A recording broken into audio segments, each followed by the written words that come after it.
Good morning, everyone. The Chief Executive will first speak before answering questions. When you ask questions, please don't ask no more than 2 questions. Chief Executive, please. I'm very concerned about JPEX, which is a virtual asset transaction platform. It is a case handled by the SFC. The case was handed over to the police. The police made arrests yesterday. I've already asked the SFC as well as the police to meet the media this afternoon to give them more information about the case. In relation to the development of virtual assets, the government's policy is first to have an effective regulatory regime to protect investors. 2, regarding dissemination of information, we require everything to be done with transparency. Thirdly, we attach importance to investor education and we work on this. We want to make sure that investors are well informed about the risks involved as well as the operation of virtual assets. This case shows us the importance of regulation. Secondly, the importance of investing with a licensed operator.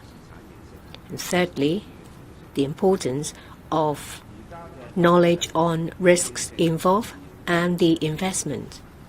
Investor education will serve all these purposes because it aims to protect investors. The SFC will monitor the development of the market to ensure that investor protection is in place. At the same time, we will strongly promote investor education, especially on the importance of making an investment with a licensed operator. This afternoon, the police and the SFC, the Securities and Futures Commission, will give you further details this afternoon. The 19th Asian Game will take place on the 23rd of September, this Saturday. It will last till the 8th of October. It will take place in Hangzhou. I will leave for Hangzhou on the 22nd to attend the opening ceremony. I'll also visit the athletes' village and the games venue to cheer for the Hong Kong team. I will return to Hong Kong after that. The Asian Games is an important sports event that takes place once every 4 years. The Hangzhou Asian Games is the 3rd time when our country hosted such games, and it is of the largest scale of the highest standard since the last plenary session. This time round, Hong Kong once again sent athletes to participate. The number and the quality have made records. We will send out 680 athletes to participate in the games, and there are 960 people in the entire delegation. I believe that Hong Kong athletes will give the Asian Games their best to win glory for Hong Kong. I'm sure that Hong Kong people want to pay attention to the Hangzhou Asian Games. They want to cheer for Hong Kong athletes in order to make it easy for the general public to view the games. Starting from the 23rd of September, at 36 leisure and recreational venues, there will be facilities set up for live broadcast of these games by the LCSD. I understand that there are also shopping malls that will broadcast the live games, and they will also broadcast night games live to tie in with the Night Vibes Hong Kong campaign, so that Hong Kong people have a chance to relax and go out in the evening. In about a week, it will be the National Day, the 1st of October. We want to make it easy for the general public to celebrate this important day. The government and public bodies will take the lead to launch a series of concessions and celebratory activities to celebrate the day. In the evening on the 1st of October, we will resume the firework display.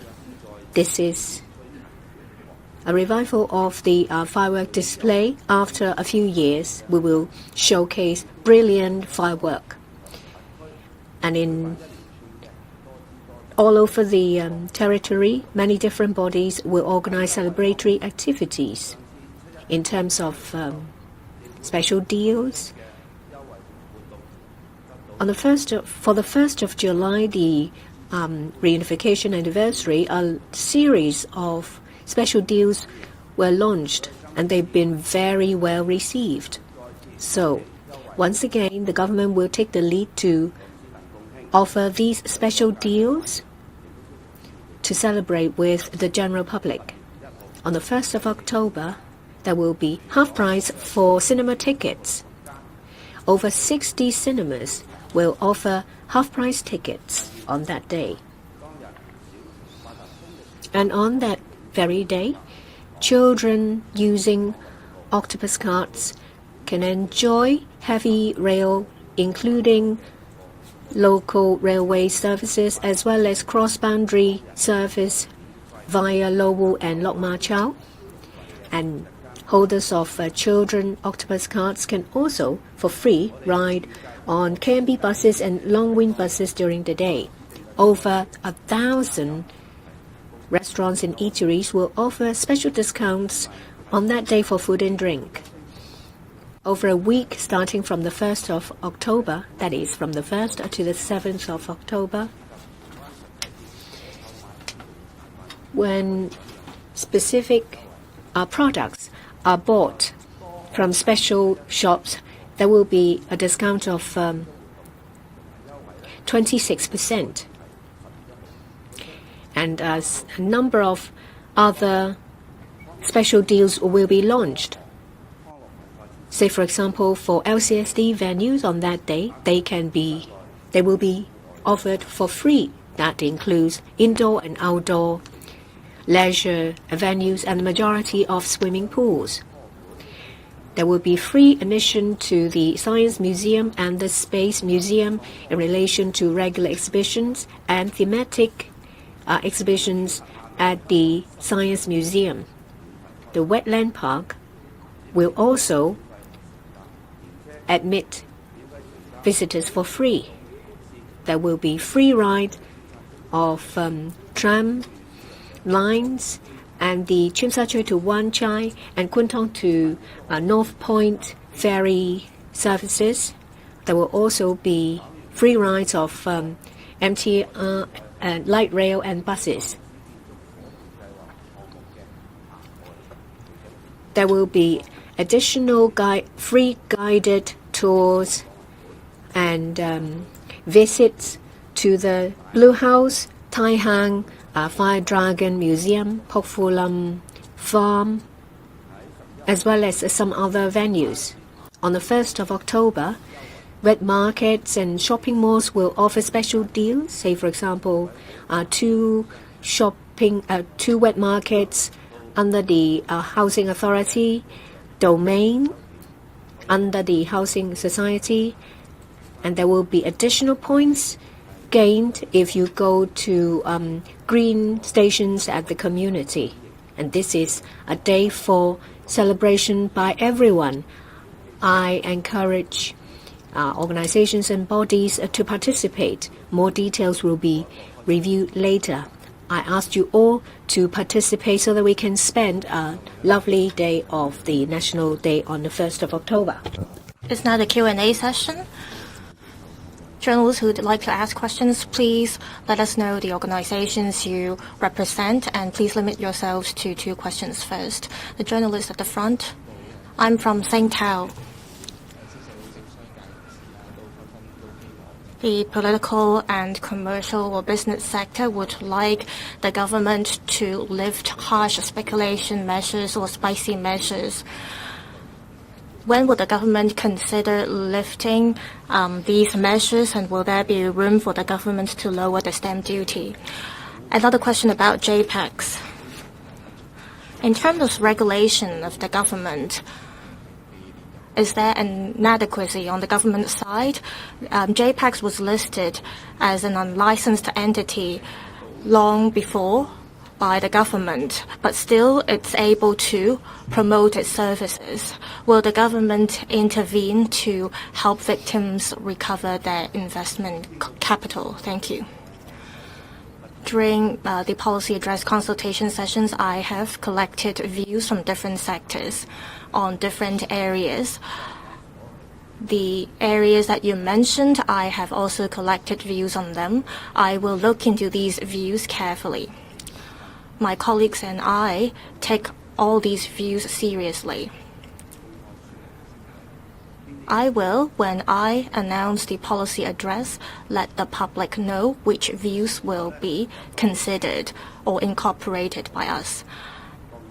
As for the question about JPEGs, as I mentioned, it is clear that the government needs to ensure that there has to be an effective regulatory system to protect investors. Through this incident, we can see that the public need to invest through regulated platforms.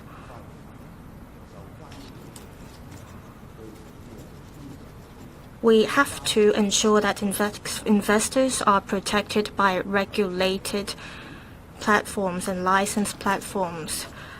The money invested and the money of these companies have to be separated. And we have to ensure that these platforms are regulated by the government.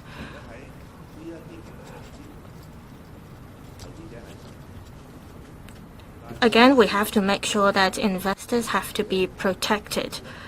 That's why we have to ensure that these platforms are licensed. For unlicensed platforms, they should not exist in the market.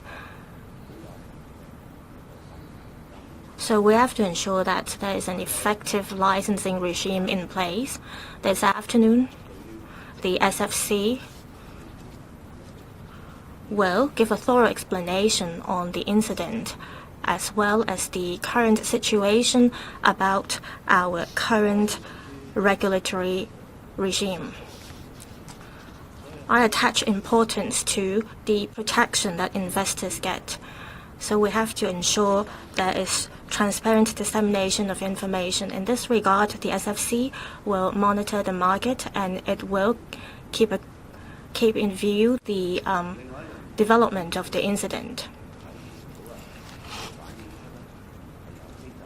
This incident shows that there are elements of fraud, so the police took immediate actions to arrest the people involved in suspected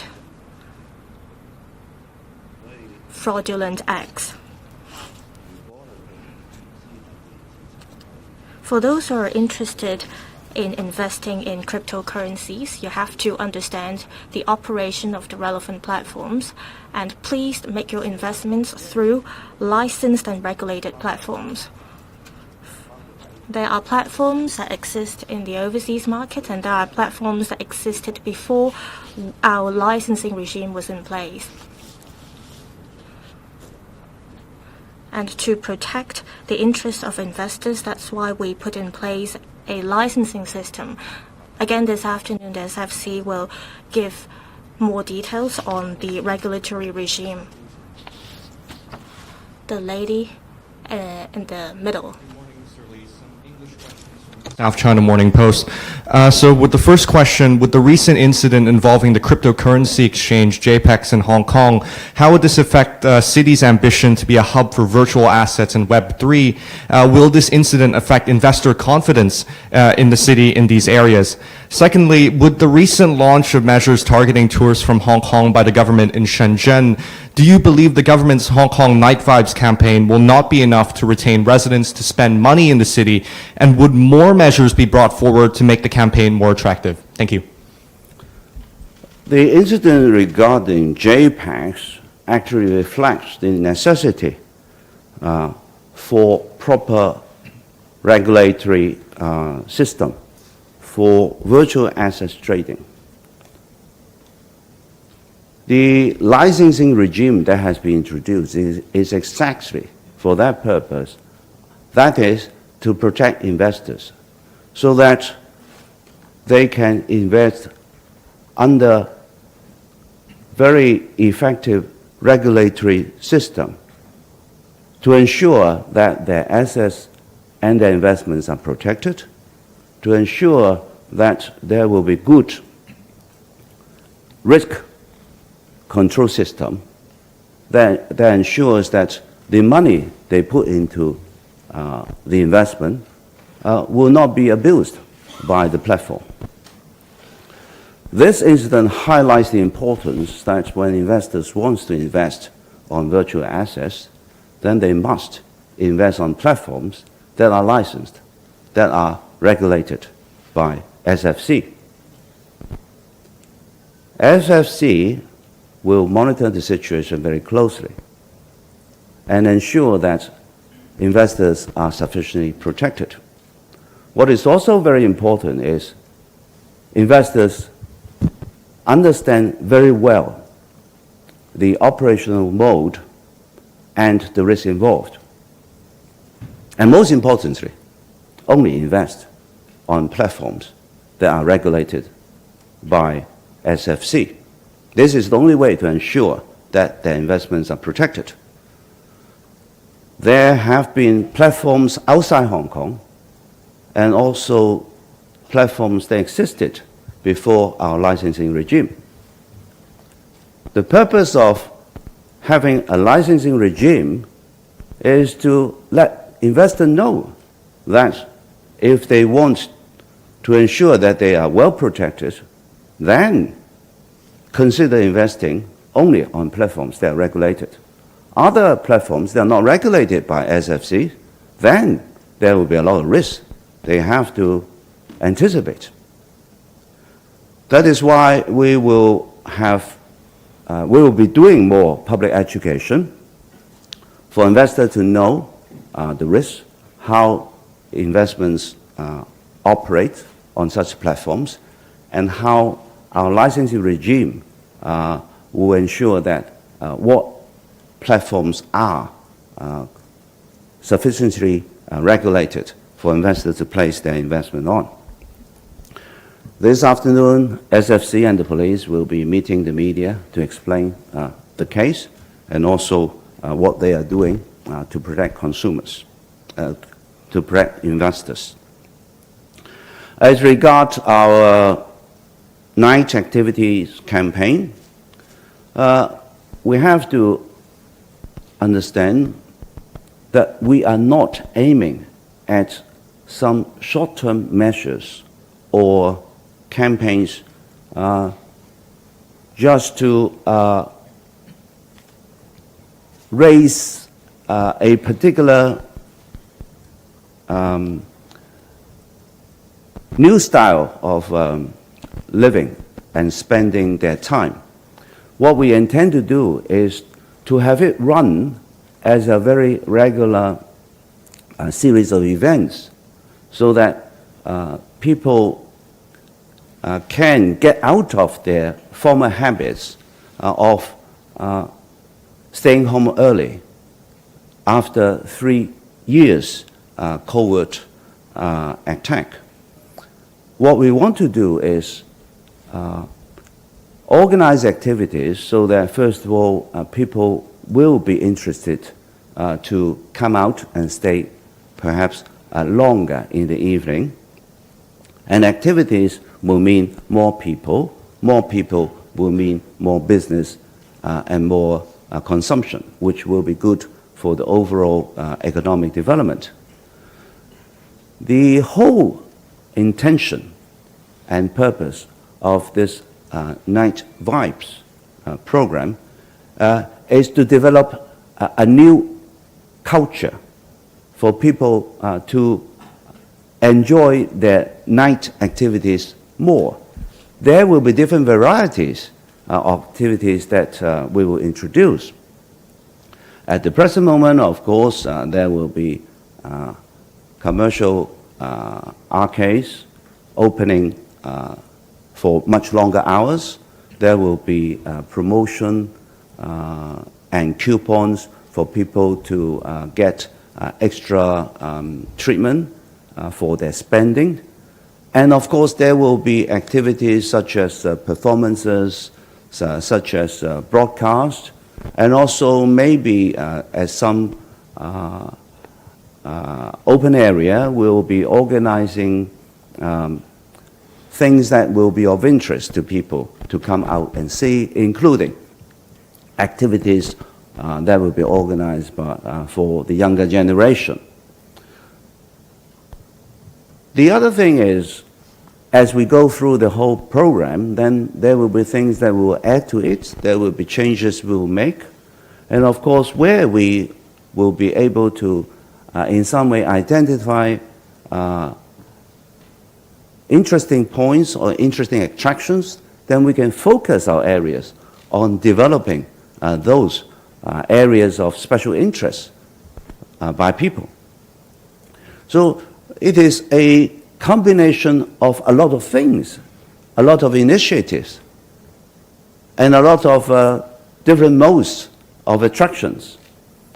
The intention is, as we progress, then the entrepreneurship, the innovation, and the vibrancy of Hong Kong can come back through testing at different places and then adding extra activities as we proceed.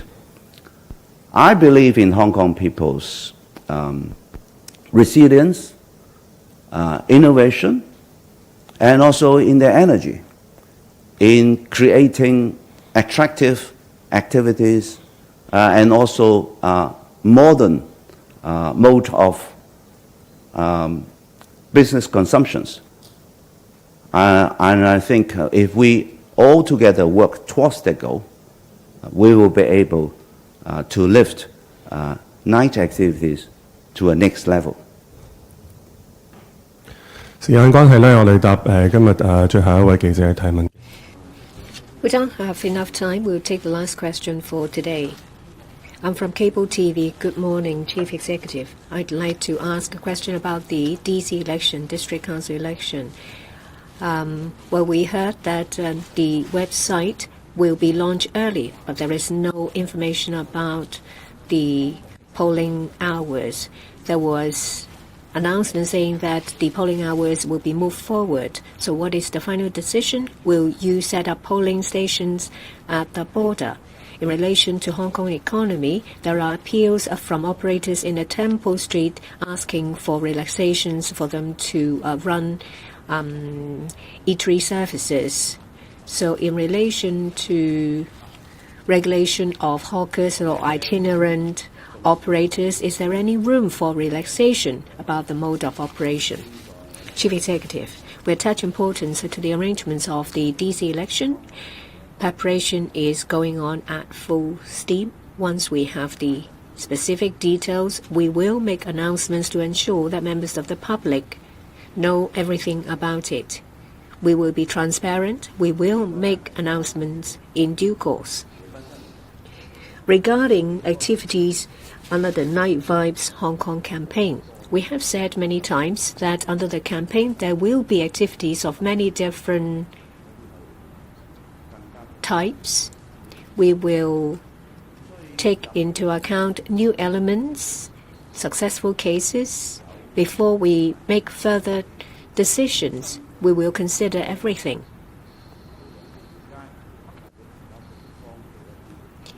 If there is a need for us to revise our policies on a certain location, say for example Temple Street or other places, we will actively consider that. I believe in Hong Kong people's creativity, innovation,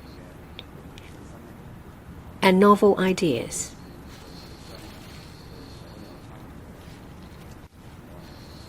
I have confidence in Hong Kong people, businesses, and operators. We've gone through 3 years of the pandemic. People got used to returning home when they finish their daily activities. We aim to change that habit. The tourism sector told us that some shopping malls have extended the operating hours, resulting in an increase in footfall. I believe that our Night Vibes Hong Kong campaign will be appealing. Some activities may last longer, some will be time limited. We will consider activities that have a huge appeal, and we might extend these activities. There are many different activities being organized all over the territory. I do hope that the entire society in Hong Kong will be reinvigorated. We will consider new elements, different activities. Hong Kong is attractive.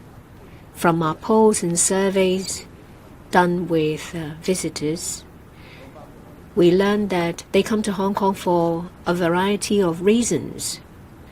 These reasons include our ecology, say our ecotourism, our geopark, our country parks, our culture. There are also in-depth travel of a particular theme. I believe that people from different sectors will work to make Hong Kong an attractive place for visitors. If we find a certain feature that is particularly attractive, we will pay attention to it, of course. Different stakeholders, those from the business sector, from the tourism sector, will all work together wholeheartedly to make sure that there is a positive impact and that we will be successful. That's the end of the press conference. Thank you.